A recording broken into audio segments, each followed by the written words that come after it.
हरे कृष्णा। भागवत गीता प्रथम स्कंद श्लोक नंबर 4।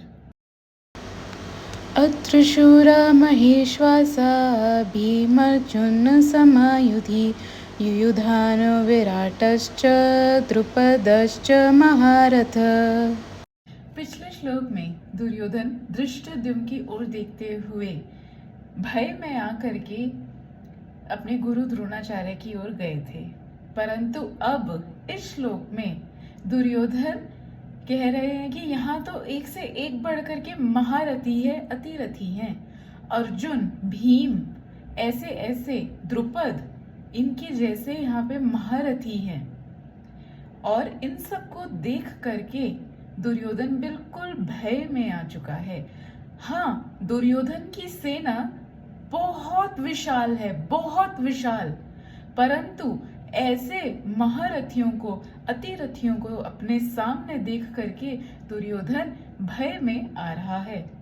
कह रहा है अर्जुन है सामने, अर्जुन जो स्वर्ग में गए, स्वर्ग में जाकर के उर्वशी उनके निकट आई और उनके साथ संग करने की इच्छा की, परंतु अर्जुन ने बिल्कुल मना कर दिया कि नहीं, आप मेरी माता के समान हैं, हम आपको उस दृष्टि से नहीं देख सकते। और तब उर्वशी ने अर्जुन को श्राप दिया कि जाओ तुम नपुंसक हो जाओ। और अर्जुन ने उस श्राप को स्वीकार भी किया। इतना इतना बल, इतना बल अर्जुन के अंदर। ऐसे भीम ने प्रतिज्ञा ली कि दुर्योधन, मैं तेरा छाती फाड़ करके लहू पी जाऊंगा। और ऐसे हुआ भी। जब दुर्योधन को परास्त किया, उसकी छाती फाड़ करके वास्तव में उसका लहू पिया।